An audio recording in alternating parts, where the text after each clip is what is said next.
She was 19 years old. She had $40 folded twice in a flour sack, and she was walking toward a stretch of red rock. Nothing that every man on that ranch had sworn, for 30 years, held nothing worth a boot print. She would prove every one of them wrong before the snow came back. $40.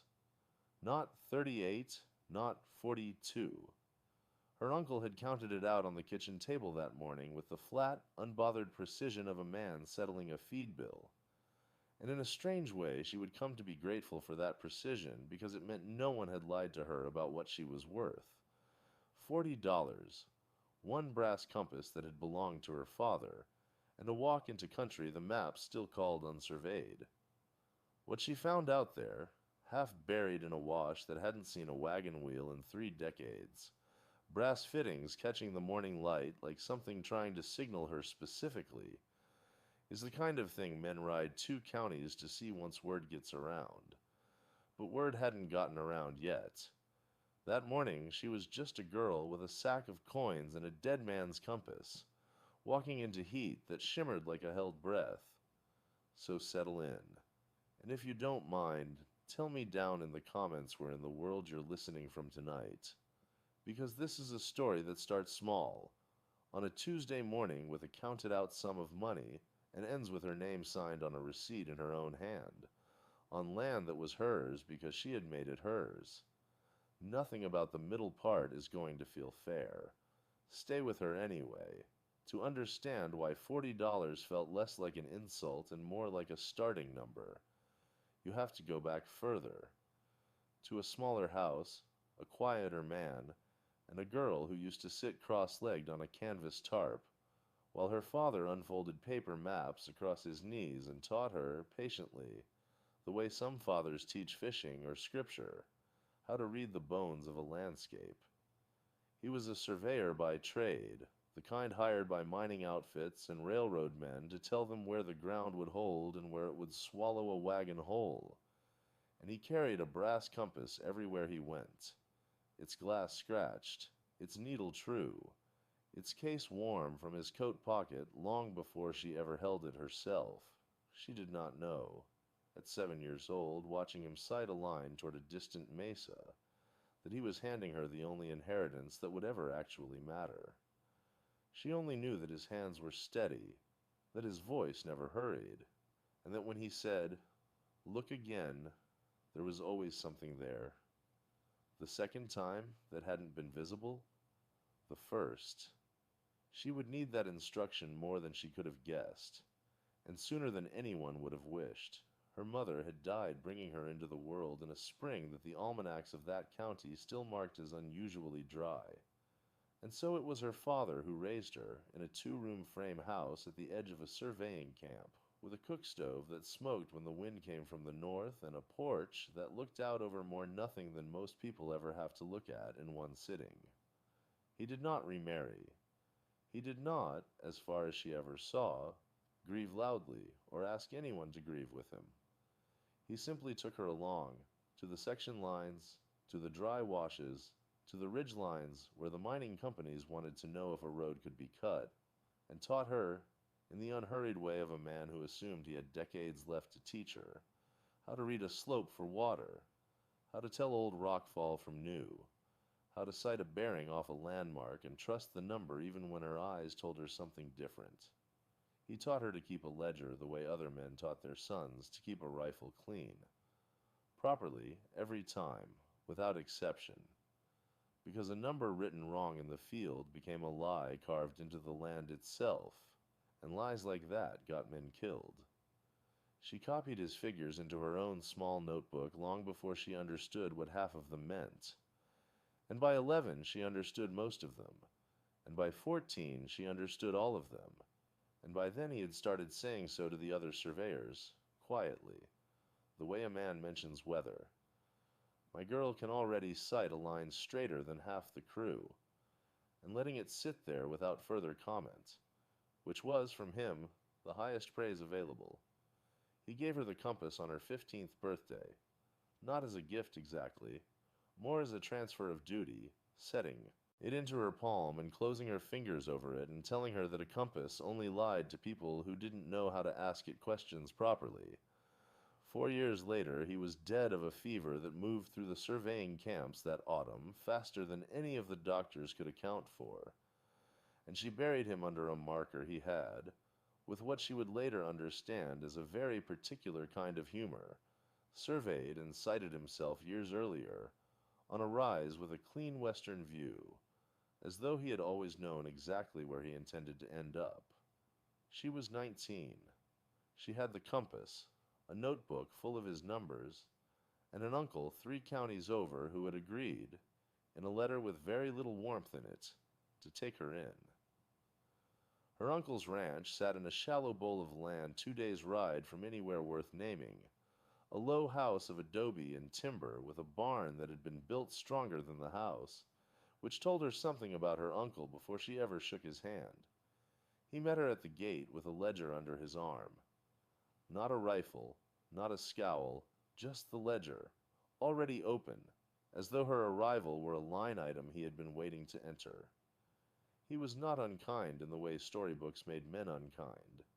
He did not raise his voice. He simply had no place in his accounting for a girl who did not yet earn her keep, and he said so, plainly, the same afternoon she arrived, dust still on her boots from the road. She worked, that was the arrangement, unspoken but understood.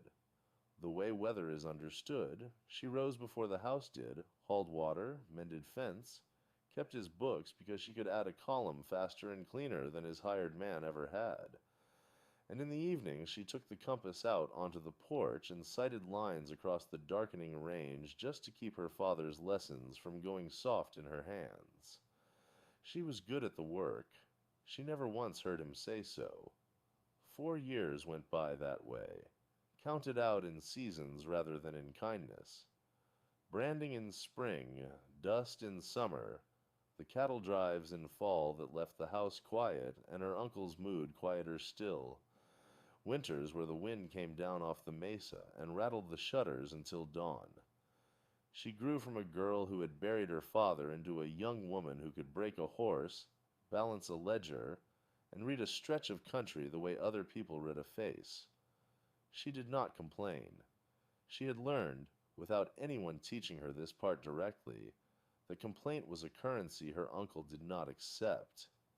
Then, on an ordinary Tuesday in her 19th year, with the sky the pale flat color it got before the heat set in for good, her uncle called her into the front room where he did his accounts and told her, without preamble, that the ranch could no longer carry 2 households under one roof, that he had done what obligation required of him, and no more was owed on either side, and that he had, in fairness, set aside a sum to see her started somewhere else. He did not say cast out. He did not need to. He opened a small tin box, counted the bills onto the table one at a time, slow enough that she could watch the total climb and know exactly where it would stop before it stopped. $40 exactly, and not a cent more, laid out in tens and fives and a scatter of ones like a hand of cards dealt for a game she had not chosen to play. He squared the edges of the bills with 2 fingers, the way he squared every column in his ledgers, and slid them across the table toward her without meeting her eyes, as though the money itself were the conversation and his face had nothing further to add to it.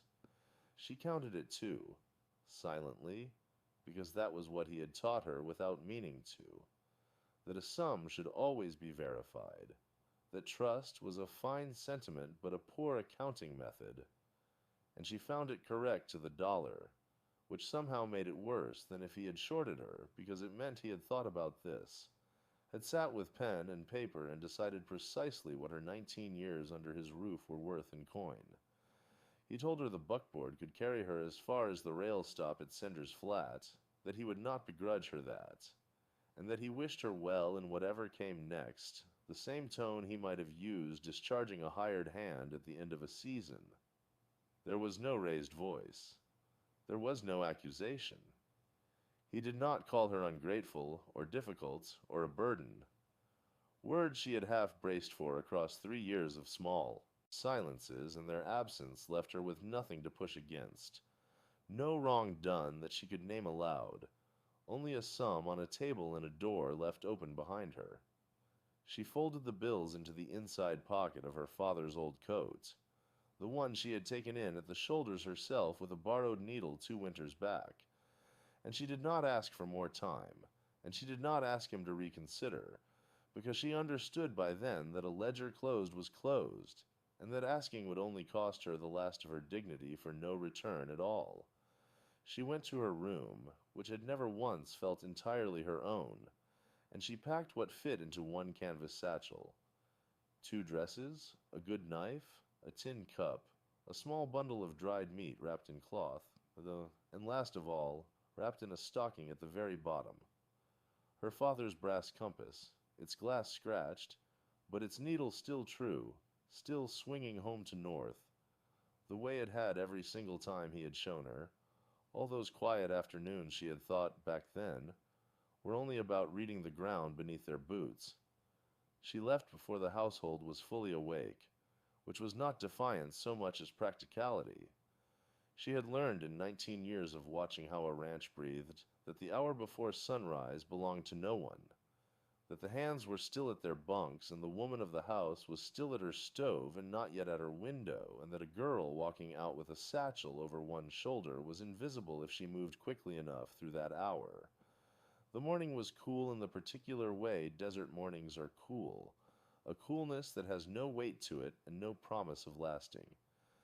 And she walked west along the wagon road with her father's coat, buttoned to the throat and the compass a small hard shape, against her hip, where she had pinned the stocking closed. She did not look back at the house. She told herself this was because looking back accomplished nothing, and mostly she believed it. By mid-morning the road had thinned to a track, and the track had begun to suggest itself only in the pattern of wheel ruts baked into clay that hadn't seen a wagon in what looked like years. And she understood she had passed beyond the last mile anyone from the ranch would ever have reason to ride. The land opened into the kind of country her father used to call honest, nothing hidden, nothing pretending, just rock and distance and heat starting to climb off the ground in visible threads. She stopped once to drink from her tin cup, rationing it the way she had been taught, 3 swallows and no more until the sun stood directly overhead, and she took the compass out and held it flat in her palm the way he had shown her, watching the needle settle, truing herself not to any destination but simply to the fact of north, because a person who knows which way north lies is never entirely lost, he had told her, even when she has no earthly notion where she is. She did not have a destination. This was the part she did not say aloud even to herself walking. She had $40 folded against her ribs and a canvas satchel going damp at the strap with her own sweat and a general sense, formed out of nothing more solid than instinct, that the Badlands to the south and west held something worth walking toward. A rumor half remembered from her father's surveying days. A mention of machinery abandoned when a silver run went bust decades back. A glint he'd once pointed out on a ridge and never explained before he died. She turned her steps that direction, not because she was certain, but because it was a direction. And a direction was more than the ranch had offered her in the end. By late afternoon the red rock began, low mounds of it like something surfacing, and the light off the stone had a color to it she had no word for yet. She walked until the sun sat low and orange on the rim of the world, and she did not stop for grief or doubt, because there was no room in her legs for either. Only the steady business of putting one foot ahead of the other across ground that grew stranger with every mile. The grass gave out entirely somewhere behind her, and in its place came scrub and stone and a silence so complete she could hear her own pulse in her ears, and she found she did not mind it. A silence that asks nothing of you, her father used to say of open country, is a kindness most people mistake for emptiness. She had thought that a strange thing to say as a girl. She did not think it strange now. She made her first camp in the lee of a sandstone shelf, no fire, because she had matches enough to count and did not yet know how many nights lay ahead of her. And she ate a heel of bread and a strip of dried meat from the satchel and watched the stars come out in numbers she had never troubled to count on the ranch, where the porch light and the barn lamp had always dimmed the sky's honesty. Here there was nothing to dim it.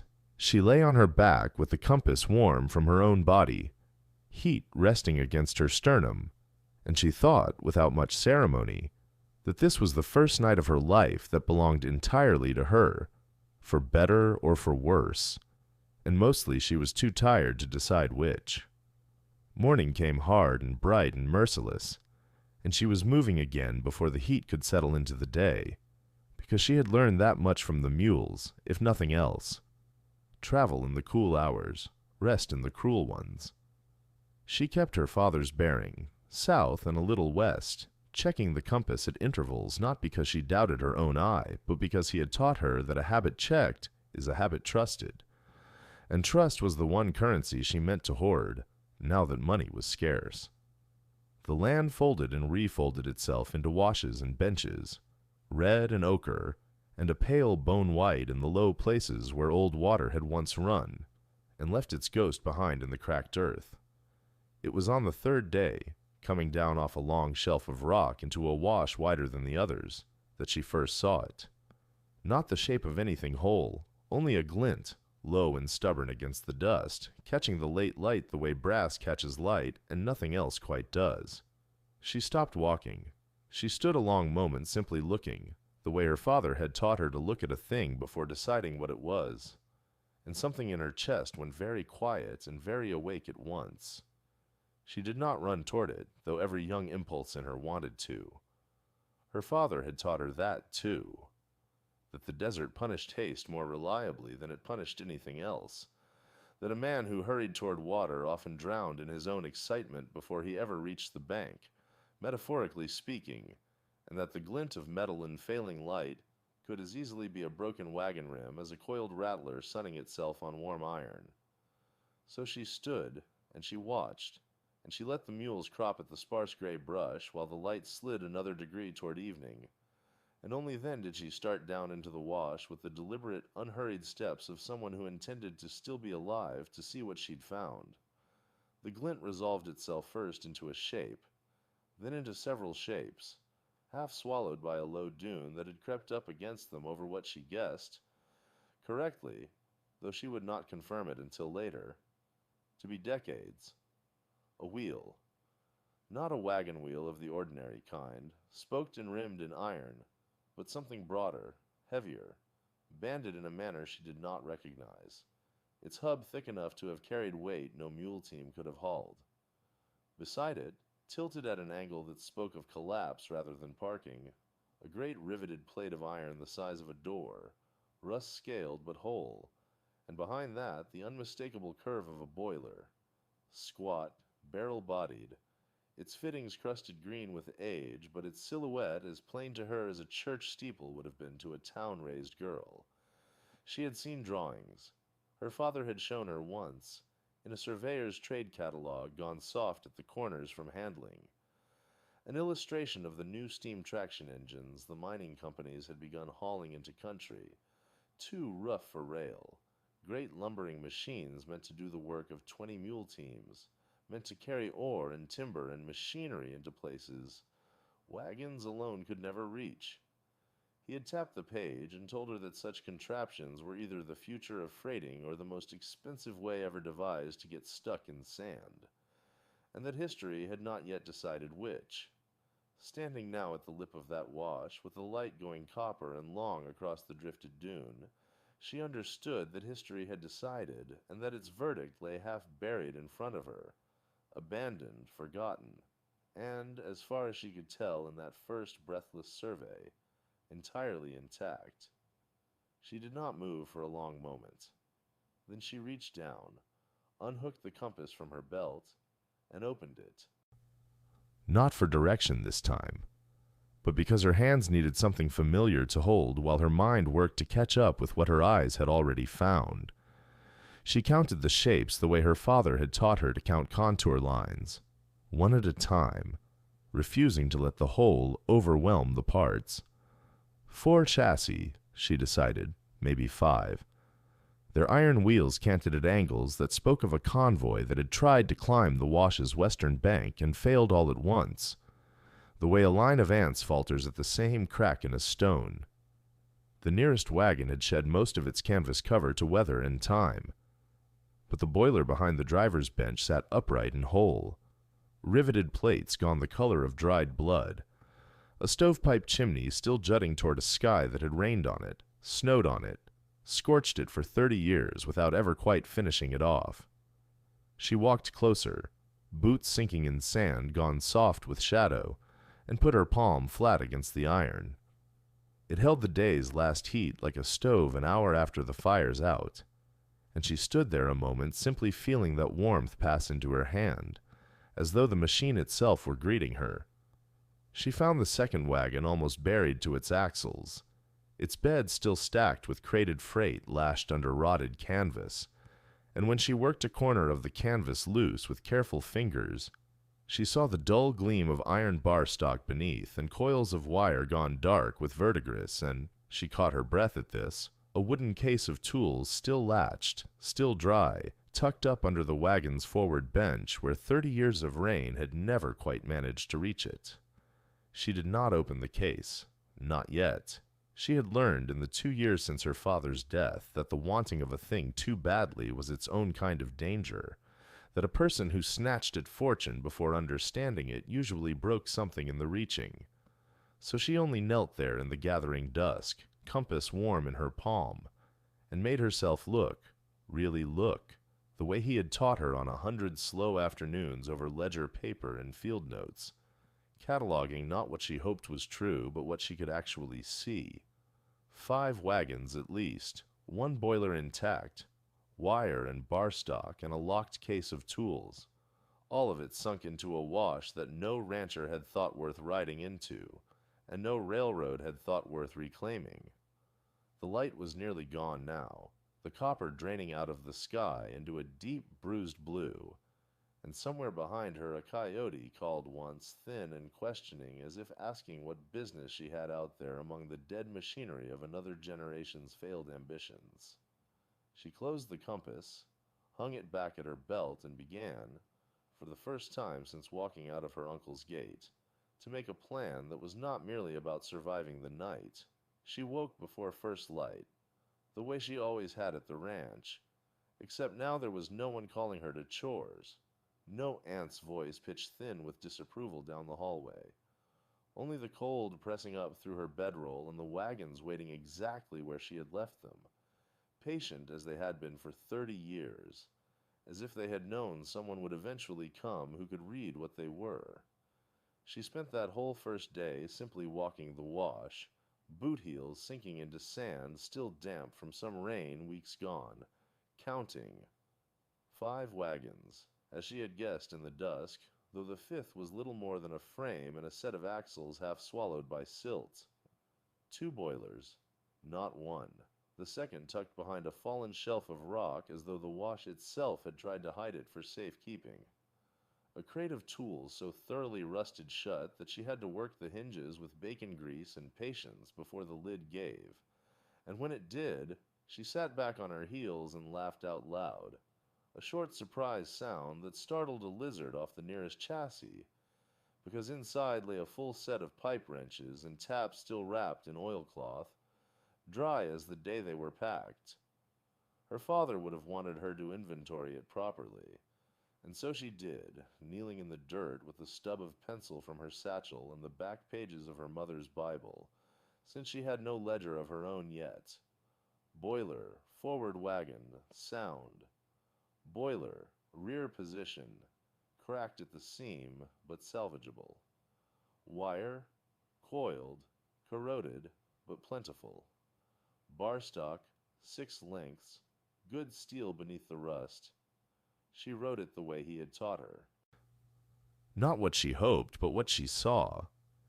And by the time the sun stood directly overhead, she had 4 pages filled in a strange, steadying sense that she was no longer a girl lost in the Badlands, but a surveyor doing the only job she had ever properly learned. The $40, she decided that afternoon, would not go toward food alone. She would need rope, more coal oil, a hand drill if the mercantile at Denny's Crossing carried one, and she would need to be seen buying ordinary things for ordinary reasons, so that no one riding past would look twice at a girl provisioning a camp in the wash and wonder what she had found there. She did not yet know what the convoy was worth, only that it was worth something, and that the worth was hers to measure before anyone else got the chance to name a price for her. By the time the light went gold again, and the coyote called from somewhere up on the rim rock, she had already begun clearing brush from around the first boiler, her hands blistering, her back aching in a way that felt, for the first time in a long while, entirely earned.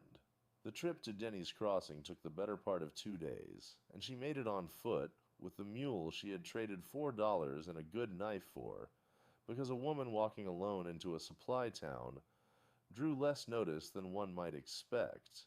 But a woman walking alone into a supply town twice in 1 month drew exactly the kind of notice she could not afford.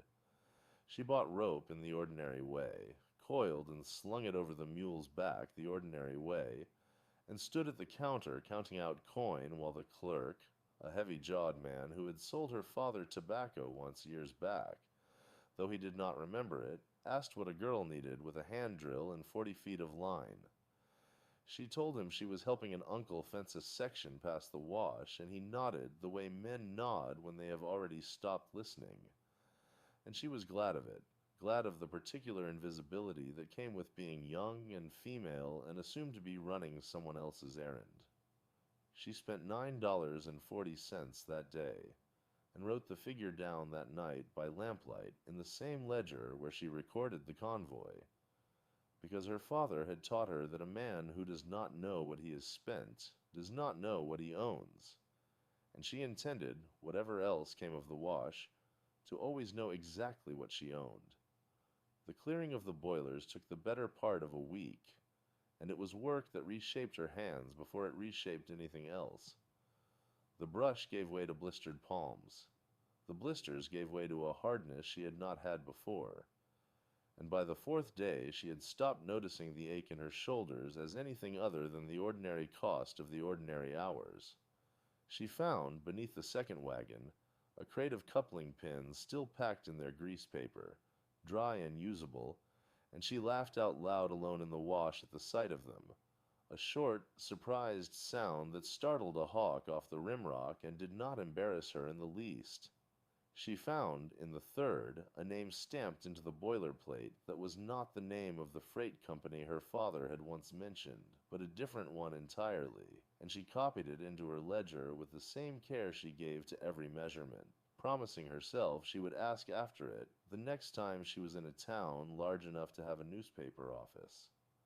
By the time the days had shortened enough that she needed a fire before dark, she had cleared 3 of the 5 wagons down to bare, honest iron, and she understood, standing in the widening light of her own small camp, that she was no longer measuring a discovery. She was building something. The word spread the way water finds a crack, quietly, and through the smallest opening.